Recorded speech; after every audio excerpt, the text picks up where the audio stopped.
Habari, karibu tena kwenye mfululizo wetu wa usomaji wa Biblia ili kugundua ule ukweli wa neno la Mungu au kifungu cha maandiko. Na siku ya leo tutaendelea kujifunza kwenye zile hatua tatu. Hatua ya kwanza tulisema uchunguzi, hatua ya pili tulisema ni ufasiri, na hatua ya tatu tulisema ni utekelezaji. Na katika hatua ya uchunguzi tulisema mara nyingi katika hatua ya uchunguzi tunajiuliza swali kubwa ambalo linatupa picha kubwa ambalo linasema kifungu hiki kinasema nini. Mara nyingi hapo hatuwezi kujua maana yoyote tunapofanya uchunguzi. Lengo kubwa ni kujua picha kubwa, lakini pia kujua mambo madogo madogo yaliyozungumziwa hapo bila kujua hata maana yake, lakini lengo letu tujue ni nini kimeandikwa hasa hapo. Lakini pia kwenye ufasiri sasa tunajiuliza kifungu hiki kinamaanisha nini. Yale tuliyoyachunguza sasa tunaanza kusema hiki kinamaanisha nini, na hiki tulichojifunza au tulichojichunguza kinamaanisha nini. Inatusaidia kujua kupata maana.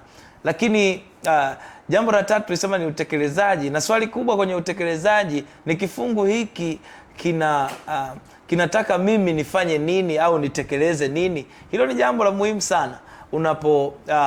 Unaposoma Biblia ni muhimu kutekeleza. Ndio maana nimesema katika moja kati ya kanuni za kusoma kwa mpangilio ilikuwa ni kwamba ni lazima lile neno tunalolisoma tulielewe, lakini pia tuliishi kwenye maisha yetu au tulitekeleze, na hatimaye tuweze kuwashirikisha wengine ule ujumbe ambao Mungu ametufundisha.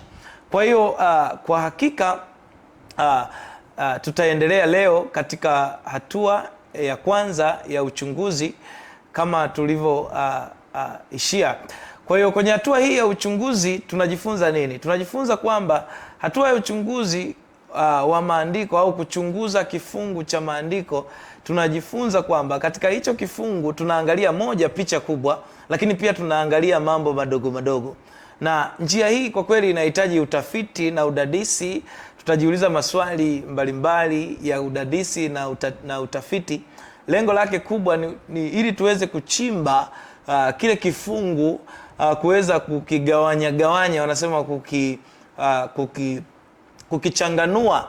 Lengo kubwa la kukichanganua kifungu ni ili tuweze kuwa na urahisi sasa wa hapo baadaye tunapojifunza, tunapoangalia maana ya kila kitu ambacho tumekichanganua. Kwa hiyo kuna mambo ya msingi kabisa ya kuzingatia au mambo muhimu ya kuzingatia unapofanya uchunguzi. Jambo la kwanza kabisa ni kusoma kwa umakini kabisa. Ni lazima usome kwa umakini. Kwa sababu gani? Kwa sababu hicho kifungu unachokisoma hupaswi kuongeza neno lako au hupaswi kuongeza maneno mengine kutoka kwa watu ambao umejifunza. Unaingia wewe kama wewe. Lengo lako ni kukielewa kifungu kwa picha kubwa na kuelewa jinsi ambavyo maneno ambayo yamezungumziwa humo yanaendana na picha kubwa. Lakini jambo la pili la muhimu ni kusoma kwa uvumilivu. Unapaswa kuwa mvumilivu unaposoma kifungu chochote cha maandiko, kwa sababu sio rahisi kuupata ujumbe kirahisi. Unaweza ukasoma kwa juu ukazani umeupata ujumbe, lakini kwa hakika unakuwa bado hujaelewa kwa picha kubwa ya hicho kifungu. Kwa hiyo inakupasa usome hicho kifungu kwa uvumilivu. Lakini sio kusoma kwa uvumilivu tu. Uendelee kukirudia. Ukirudia hata mara 2, mara 3, mara 4, kama uelewi mara 5, mara 6, mpaka ukielewe, ndipo utaendelea mbele. Na jambo lingine la muhimu ambalo unatakiwa kulizingatia ni kusoma kwa maombi. Hakuna namna yoyote ile inaweza kusaidia kupata maana ya kifungu cha maandiko pasipo kumkaribisha Mungu kukusaidia kupata ufunuo wa hicho kifungu. Na Roho Mtakatifu ni wa muhimu sana tunaposoma neno la Mungu. Ndio maana tunapoomba yeye anakaribia, anatusaidia kuijua ile maana. Lakini pia unapofanya uchunguzi ni muhimu sana kuweza kusoma kwa udadisi. Kwa nini kwa udadisi? Kwa sababu unataka kujiuliza vimaswali vingi ambavyo vitakusaidia, na tunajua kuna maswali 7 ya msingi yale yanayotusaidia kupata tunasema fact au maana ya kitu fulani.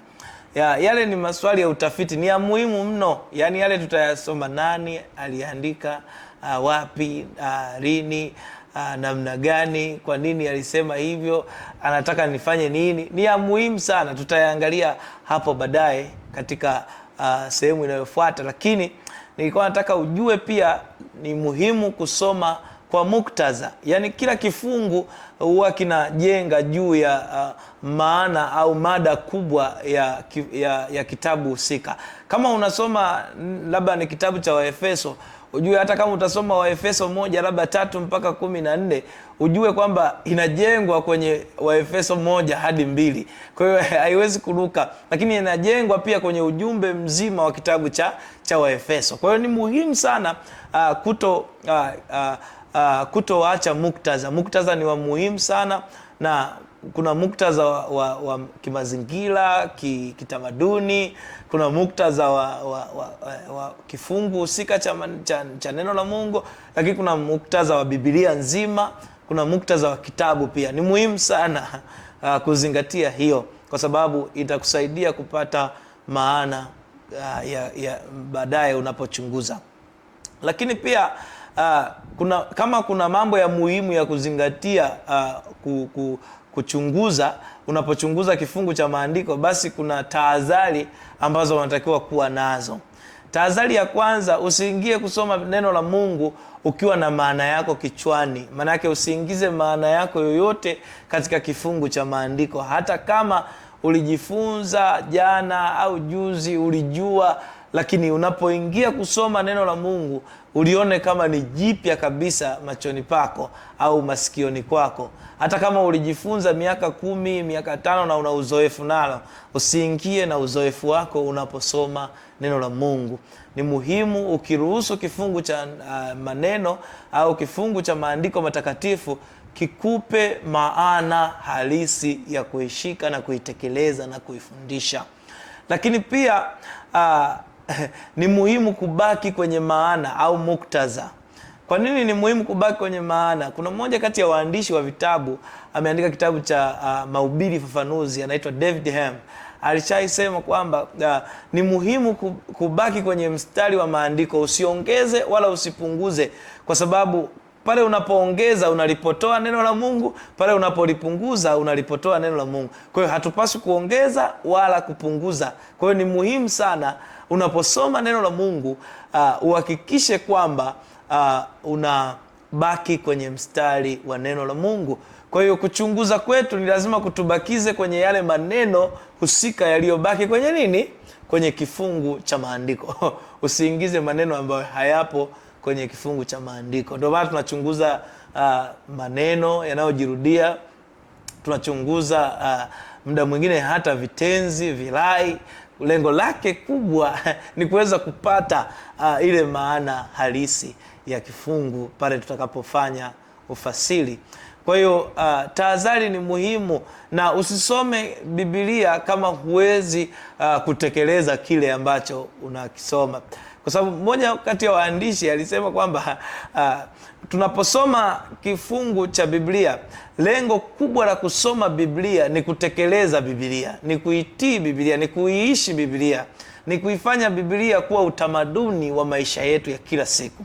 Sasa kama tukishindwa kutekeleza kile ambacho tumekisoma, basi sisi sio watiifu kabisa, na wala neno la Mungu hatujalisoma kabisa. Kwa hiyo ni muhimu sana kuzingatia mambo hayo, na kwenye kipindi kijacho tutaangalia maswali ya uchunguzi ambayo tunapaswa kuyazingatia tunapochunguza kifungu cha maandiko.